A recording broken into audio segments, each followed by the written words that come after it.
Hello students, welcome to Mansarovar Law Center. In this video, I will be discussing the solutions of the quant section which came in the CLAT exam paper today, that is CLAT 2026. And आज ही हमारा paper हुआ था and math से related सारे solutions मैं आपको अभी बताऊंगी. उसी के साथ let me tell you that I have made more videos where I have discussed all the solutions related to the reasoning section, and also we have discussed the entire paper along with answer key. So उन videos का link is also there in the description below and you can click and they also will be very useful for you. Alright. So let us straight away go to the quant section that came in today's exam. अब solve करने से पहले थोड़ा सा आपको मैं quickly ये बता सकती हूँ कि क्वांट सेक्शन में कोई सरप्राइजेस नहीं थे. क्वांट सेक्शन काफी वैसा ही आया जो कि एक्सपेक्टेड था. Right? Yes, this is our fifth section. I am sure आपने क्वांट सेक्शन बिल्कुल लास्ट में अटेंड करा होगा.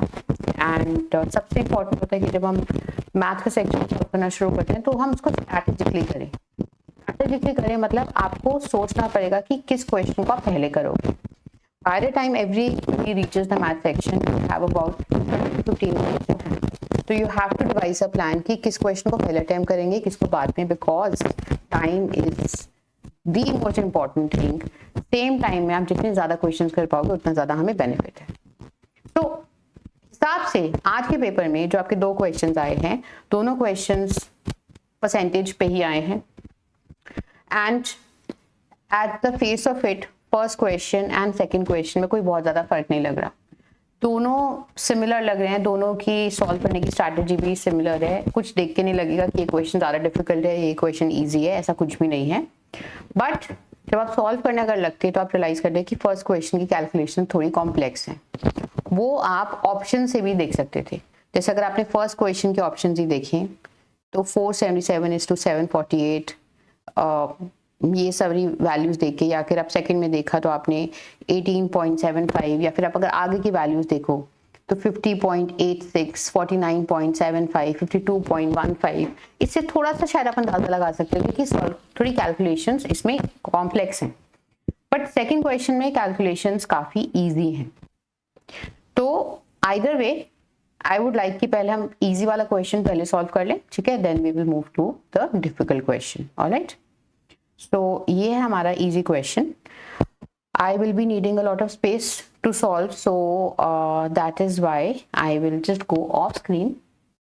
अभी जब तक मैं question explain करूँ तो I'll be there on screen, then I'll go off screen. Okay. So let me zoom in the question. ये रहा हमारा question.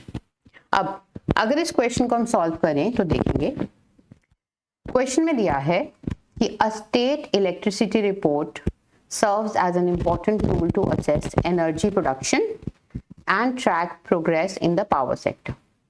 इलेक्ट्रिसिटी रिपोर्ट है जिसमें एनर्जी कितनी प्रोड्यूस हुई है उस बारे में डिटेल्स दी हुई है.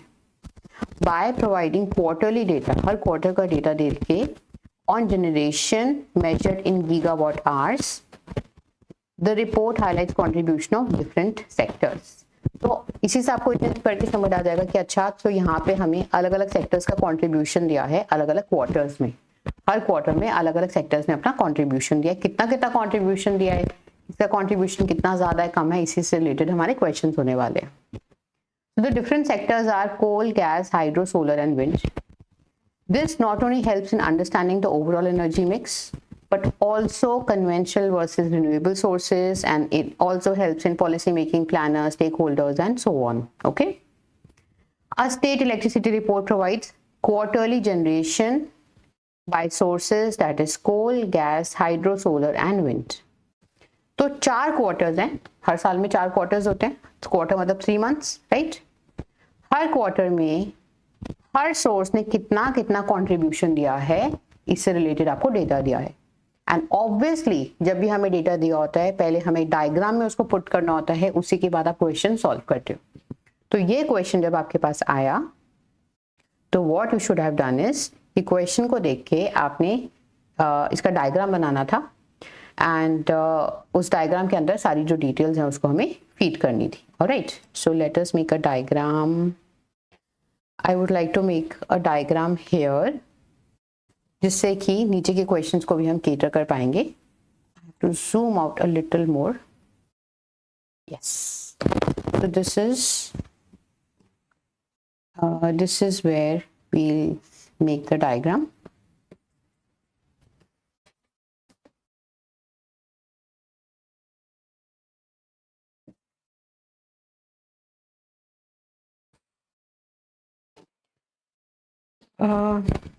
Where do I make the diagram? जिससे कि ज़्यादा questions cater हो जाए.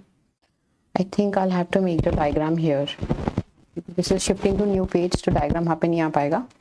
I will have to make the diagram here only.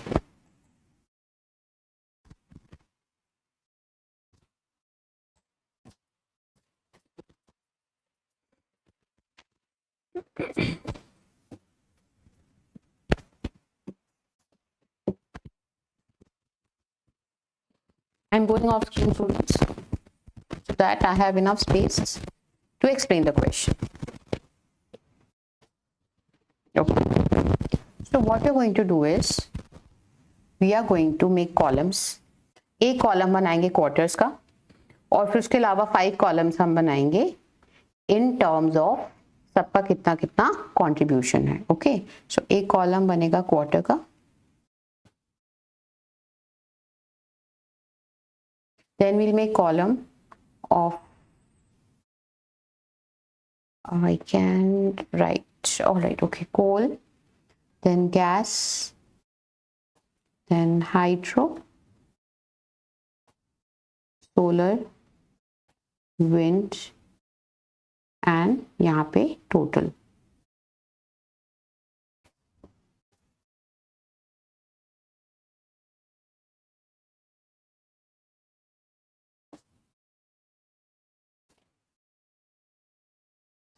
Quarter 1, quarter 2, quarter 3 and quarter 4.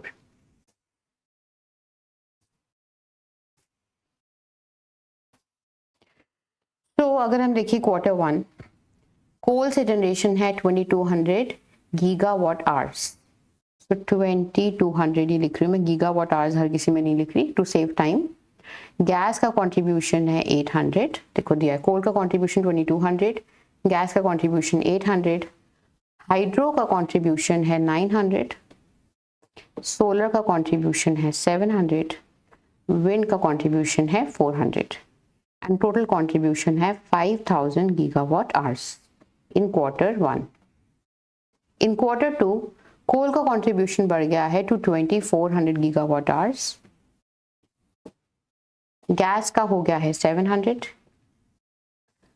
Hydro का कंट्रीब्यूशन हो गया है 1000, सोलर का कंट्रीब्यूशन है 800 एंड विंड का कंट्रीब्यूशन है 600 एंड टोटल हो गया 5500 contribution.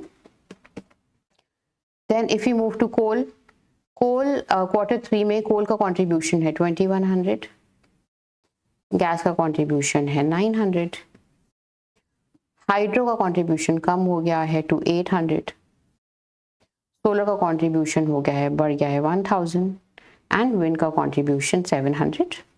Total contribution 5500 gigawatt hours. And quarter 4 कोल का कंट्रीब्यूशन है 2300, गैस का कंट्रीब्यूशन है 850, हाइड्रो का 1100, सोलर का 900 एंड विंड का 850. टोटल कंट्रीब्यूशन हो गया 6000 गीगावाट आवर्स.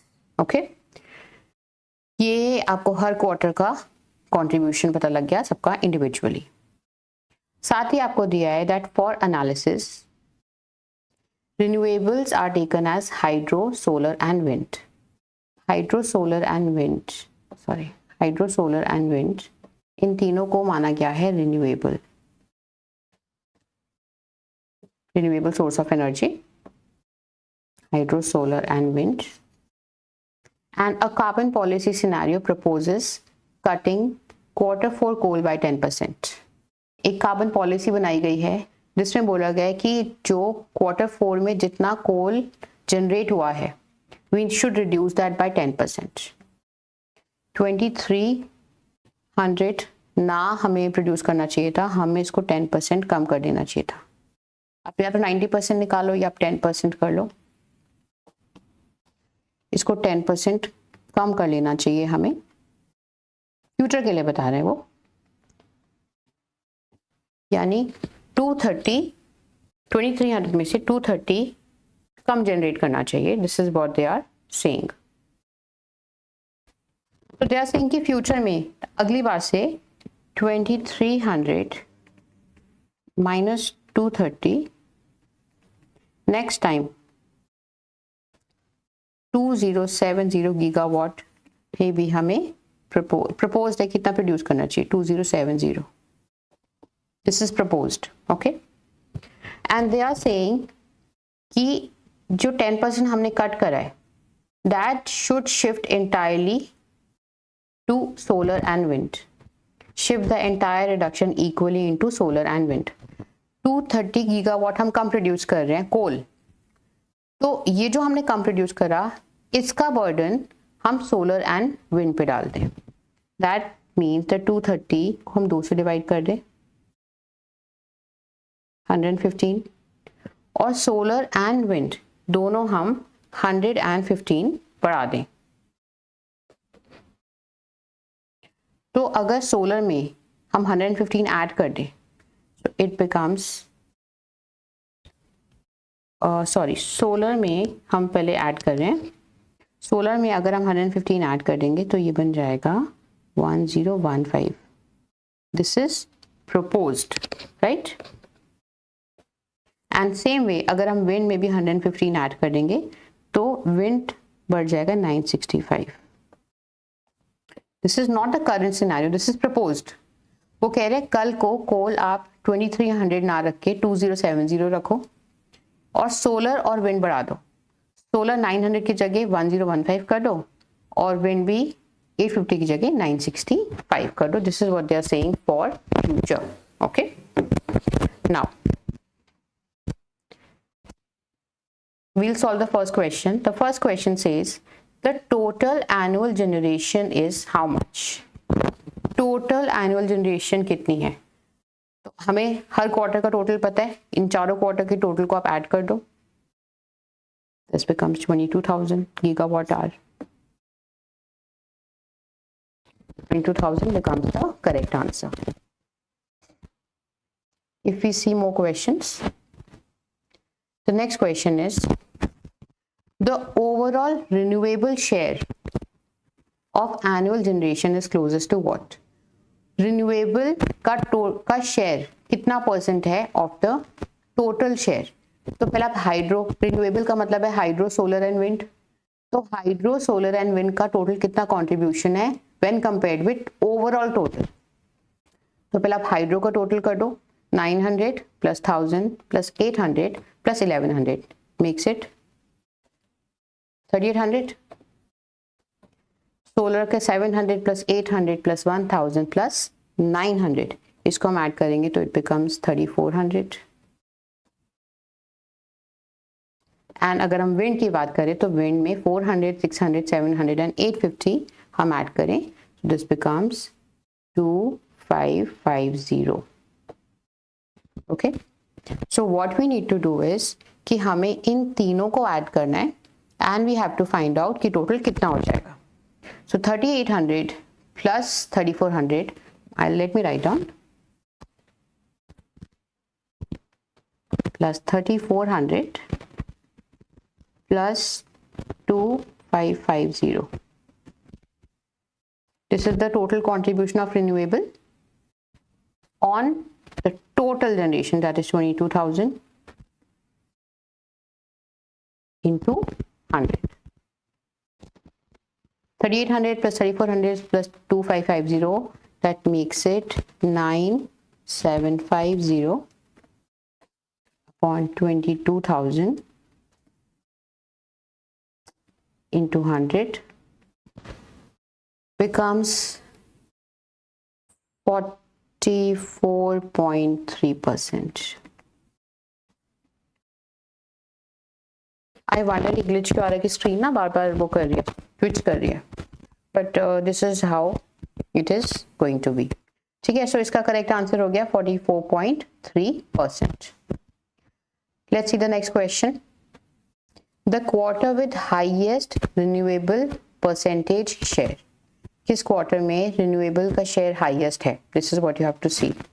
तो आप कैसे देखोगे, आपको देखना है कि हर क्वार्टर में कितना टोटल है, उसमें से रिन्यूएबल का शेयर कितना है। तो अगर हम क्वार्टर 1 की बात करें तो 900 plus 700 plus 400 divide by 5000 into 100. Quarter by quarter we can find like this. So अगर हम फर्स्ट क्वार्टर की बात करें तो फर्स्ट क्वार्टर हमारा हो गया, फर्स्ट क्वार्टर में अगर हम रिन्यूएबल देखें, let me just right here, quarter 1 की अगर हम बात करें सो 900 plus 700 plus 400 divide by 5000 into 100। ऐसा करने से हमें पता लग जाएगा कि उसका कितना शेयर है, रिन्यूएबल का कितना शेयर है। सो 2000 upon 5000 into 100, that makes it 40%। तो क्वार्टर 1 में रिन्यूएबल का शेयर टोटल के शेयर का है 40%।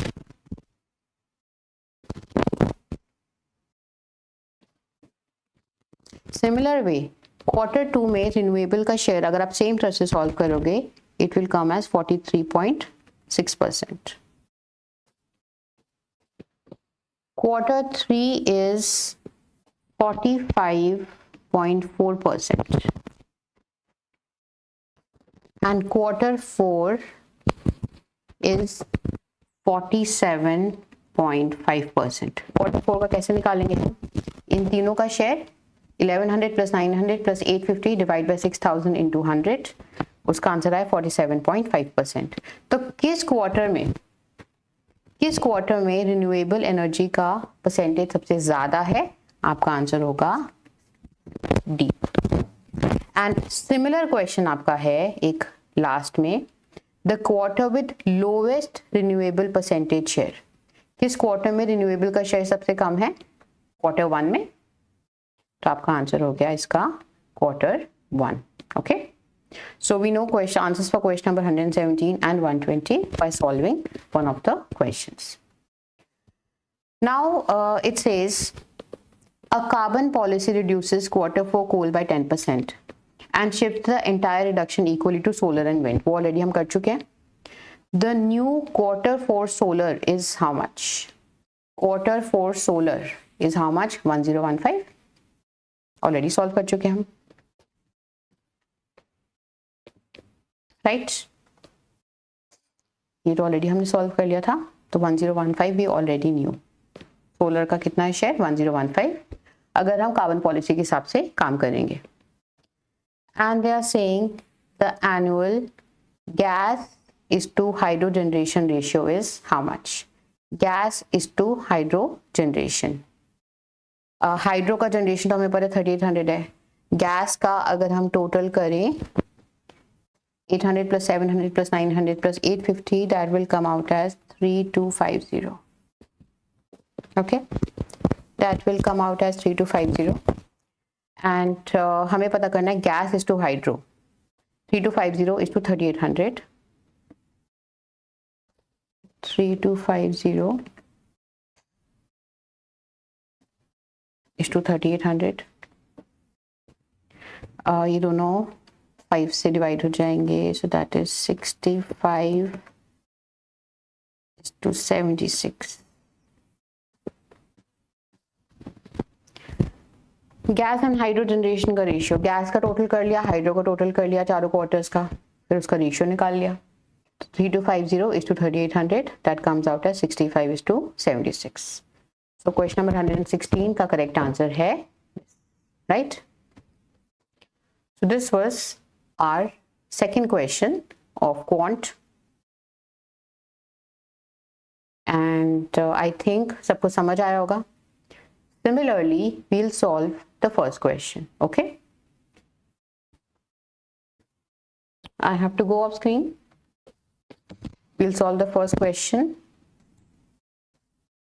Now first question talks about what? Let us read First question talks about a health insurance plays a vital role in ensuring financial protection and access to quality healthcare.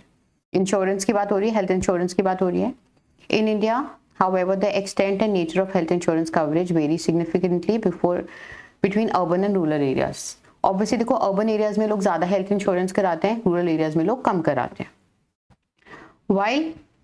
While urban population often have better access to organized insurance sector, schemes employees provided coverage, awareness about health policies, rural population faces many challenges, right? This urban-rural divide in health insurance coverage is a broader issue of healthcare inequality, making it essential to analyze. Okay, so देखो first passage में ना कुछ आपको data नहीं दे रखा, आपको सिर्फ बता रखा है कि अर्बन एरियाज में हेल्थ इंश्योरेंस ज़्यादा होता है और रूरल एरियाज में लोग कम करवाते हैं, ये आपको बता रखा है, ठीक है. अब इसके बाद आपको डेटा दे रखा है. The survey covered 1,80,000 adults across urban and rural areas. 1,80,000 लोगों का सर्वे करा अर्बन एंड रूरल एरियाज में. Urban residents formed 55% of sample. इसमें से 1,80,000 में से 55% अर्बन लोग थे, that is 99,000 people, and rural areas के लोग थे 81,000. Okay. In each area coverage was classified under 4 heads: public schemes, private insurance, employer provided coverage and uninsured. तो देखो क्या हो रहा है, आपको दिया है कि इतने लोग अर्बन एरियाज के हैं, इतने लोग रूरल एरियाज के हैं जिनको हमने अब जिनके ऊपर हमने सर्वे करा है. टोटल 1,80,000 लोगों पे सर्वे करा है, जिसमें से अर्बन एरिया कितने लोग हैं एंड रूरल एरिया कितने लोग हैं. और इन लोगों का हमने सैंपल लेके हमने पता करा है कि इसमें से कितने लोगों ने पब्लिक स्कीम्स के अंडर अपना इंश्योरेंस कराया है, प्राइवेट इंश्योरेंस कितने लोगों ने कराया है, एम्प्लॉयर प्रोवाइडेड कवरेज कितनों को मिली है, एंड कितने लोग ऐसे हैं जो अनइंश्योर्ड है. तो आपने बनाने हैं 2 कॉलम, सबसे पहले related to urban population and rural population, और उसके बाद हम 4 साइड्स में कॉलम्स और बनाएंगे. पब्लिक स्कीम्स के कितने लोग हैं, प्राइवेट कितने हैं, एम्प्लॉयर प्रोवाइडेड कवरेज कितनों के पास है, एंड अनइंश्योर्ड कितने हैं. So quickly let me make some space.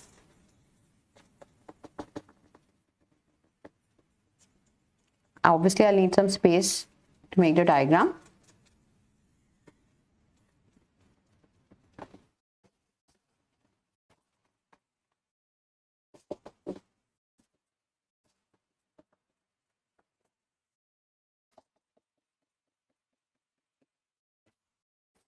I'll make 4 columns.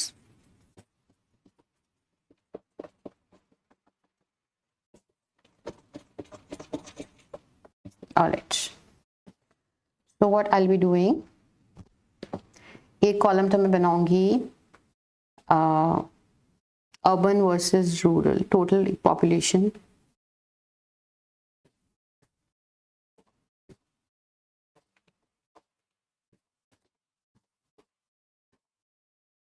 एक कॉलम टोटल कितने लोग हैं, उसके बाद पब्लिक स्कीम्स,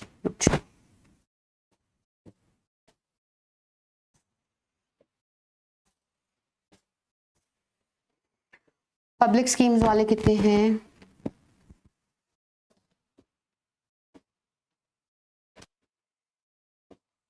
देन उसके बाद प्राइवेट इंश्योरेंस कितने के पास है,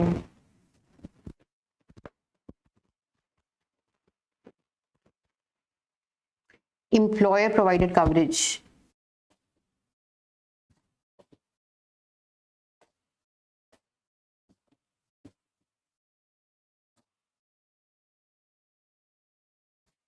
and last uninsured.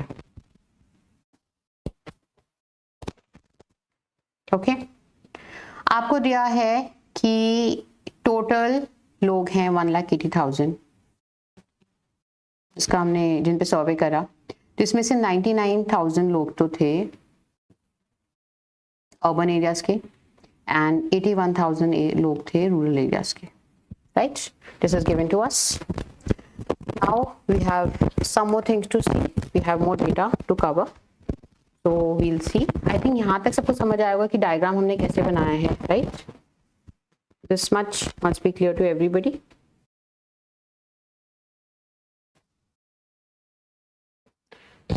So we'll see ahead. Now it says that in urban areas, public coverage accounted for 28% of urban population. Public coverage 28%. Private 22%. Employer 18%. And remaining 32% were uninsured. In rural areas, formal coverage is generally lower. Public coverage is 35%. Private 10%. Employer provided is 8%, while 47 were uninsured. For this survey, insured includes everyone covered in public, private and employer schemes, and uninsured indicates जिनके पास कोई coverage नहीं है. तो अगर कोई insured है यानी इन तीनों में से किसी भी तरह से उसने कोई कवरेज ले रखी है. इंश्योर्ड वो सारे लोग हैं जिनके पास या तो पब्लिक स्कीम से वो इंश्योरेंस ले रखा है, चाहे प्राइवेट से ले रखा है या एम्प्लॉयर ने प्रोवाइड करी है. और now we start with the first question. The ratio of insured adults in urban and rural area is how much? This is what they're asking. Let me erase this.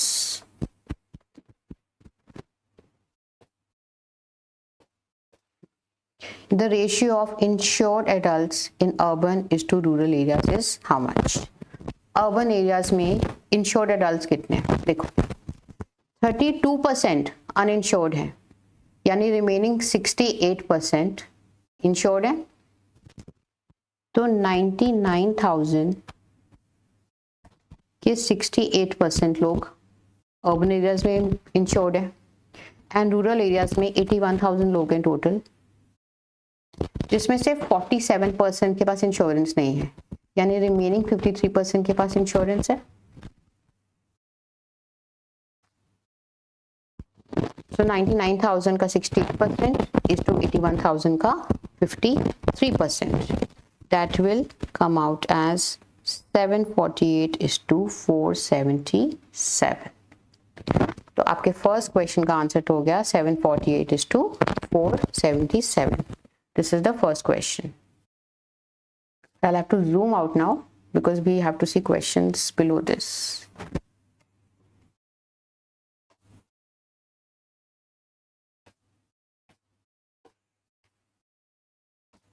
There is some glitch happening while recording this video. एक question हम avoid कर देंगे जिसके ऊपर ज़्यादा ही content लिखा है. We'll do the remaining questions, okay? Now question number 110. By what percentage is the number of uninsured in rural higher than uninsured in urban? आपको देखना है रूरल में कितने परसेंट ज़्यादा हैं जो अनइंश्योर्ड है compare to those who are uninsured in urban areas. Okay, तो सबसे पहले तो आपको निकालना पड़ेगा कि रूरल एरियाज में कितने लोग अनइंश्योर्ड है. So you have to find out 81,000 का 47%.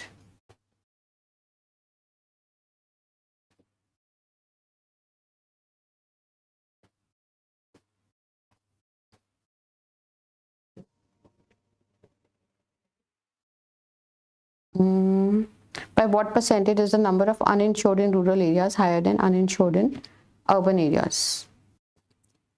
So uninsured in rural areas, this will come out as 38,070. This is rural area. इसी तरह से आप अर्बन एरिया का निकाल लो अनइंश्योर्ड कितने हैं. इसको मैं यहाँ पे लिख भी देती हूँ. रूरल एरिया में अनइंश्योर्ड हैं 38,070 और अर्बन एरिया में 99,000 का 32% निकाल लेंगे हम. 99,000 का 32% विल कम आउट एज 31,680. तो आपको पता करना है रूरल एरिया में कितने ज़्यादा लोग अनइंश्योर्ड है कंपेयर टू अर्बन एरिया. तो 38,070 यहाँ पे हैं और 31,000 समथिंग यहाँ पे है। इनको हम माइनस करेंगे। 38,000 आपको सिंपली करना है 38,070 माइनस 31,680, ये डिफरेंस को आपको कंपेयर करना है कंपेयर टू अर्बन, यहाँ कितने ज़्यादा हैं। 31,680 इंटू 100, तो इन दोनों का डिफरेंस नीचे अर्बन एरिया में कितने अनइंश्योर्ड है इंटू 100, ये हम करेंगे एंड हमारा आंसर आ जाएगा 20.17%। 20.17% is the correct answer. If I'll end up solving question number 111 ना, तो थोड़ा और ज़्यादा ग्लिच होगा, बट उसका मैं आपको आंसर बताती हूँ। उसका आंसर है ए। ओके, 111। ऑब्वियसली अब तक तो आपको समझ आ गया सॉल्व कैसे करना है। तो एक क्वेश्चन मैं आपके लिए सॉल्व नहीं करी बिकॉज यहाँ पे इरेज करना पड़ेगा, स्पेस का भी इशू आएगा मेरे को, ठीक है। सो नेक्स्ट क्वेश्चन का आंसर है A, that is 1494। Now let us move to question number 112। The total number of employer covered adults is how many? Employer covered adults कितने हैं? तो आपको देखना है 99,000 लोग अर्बन एरियाज में हैं, उसमें से एम्प्लॉयर कवर्ड है 18% प्लस रूरल एरिया में है 81,000 लोग का सर्वे हुआ, जिसमें से एम्प्लॉयर इंश्योर्ड है 8%। Right, so that is going to be 17820 plus 6480, that is 24300. Now what percentage of all insured adults are publicly insured? What percentage of all insured adults, total जितने insured adults हैं उसमें से publicly insured कितने हैं? Question easy to understand but it is going to involve a lot of calculations. तो सबसे पहले तो आपको निकालना है कि इंश्योर्ड एडल्ट्स कितने हैं, और फिर ऊपर आपको कंपेयर करना है कि उसमें से पब्लिकली इंश्योर्ड कितने हैं। तो पब्लिकली इंश्योर्ड कितने हैं? दिस इज पब्लिक इंश्योर्ड ना, सो 99,000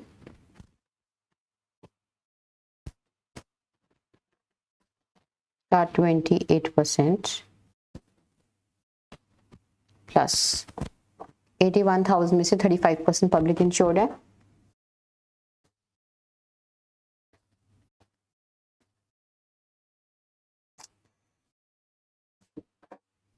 divide by total number of people that are insured.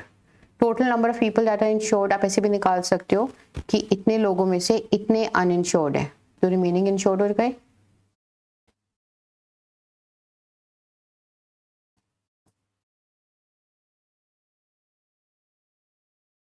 और इतने में से इतने अनइंश्योर्ड है, तो रिमेनिंग अनइंश्योर्ड हो गए, रिमेनिंग इंश्योर्ड हो गए।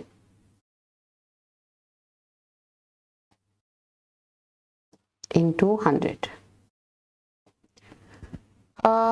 Some calculations to do. Ultimately इसको जब हम सॉल्व करेंगे तो हमारा आंसर आएगा 50.86.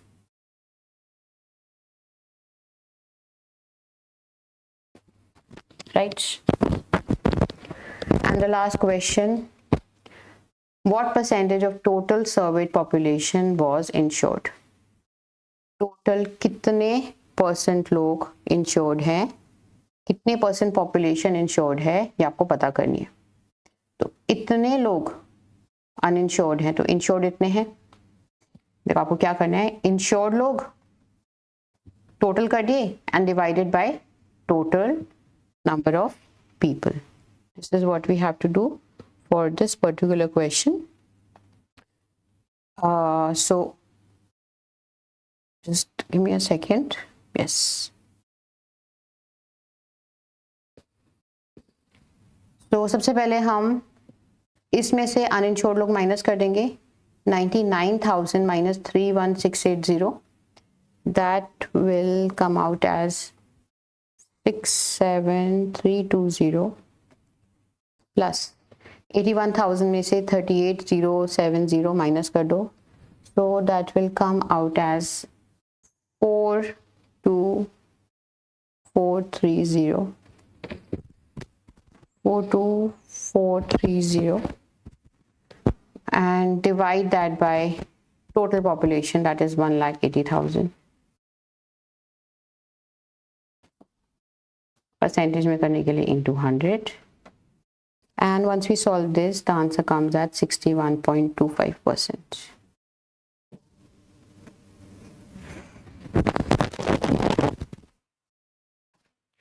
Having said that, this is the solution for all the questions. ये था हमारा क्वांट सेक्शन. आपने खुद रियलाइज करा होगा कि पिछला क्वेश्चन जो था उसकी कैलकुलेशंस वो मच ईजियर, यहाँ पे कैलकुलेशंस थोड़ी ज़्यादा थी. आई एम नॉट सेइंग कि देखते ही समझ आ जाना चाहिए, बट थोड़ा सा ना ऑप्शंस में परसेंटेजेस की वैल्यू देख के भी आप थोड़ा समझ सकते हैं. आगे के लिए बता रही हूँ, आप कोई और एग्जाम दो या कुछ भी हो, उसके लिए मैं आपको बता रही हूँ. परसेंटेजेस की वैल्यूज देख के हम समझ सकते हैं कि क्वेश्चंस में कैलकुलेशंस कॉम्प्लेक्स हैं या सिंपल हैं. And I hope all of you did this, and I hope आप सबने पहले ये वाला क्वेश्चन करा था, फिर ये क्वेश्चन करा था, या इन एनी केस दोनों क्वेश्चन आपने इन टाइम करे थे. So these were the solutions, and in the link in the description below I have shared the link for solutions of the reasoning video also, and overall cutoff prediction, overall analysis of the paper, everything is there in the description. So best of luck and hope this video is very useful for you. Thank you.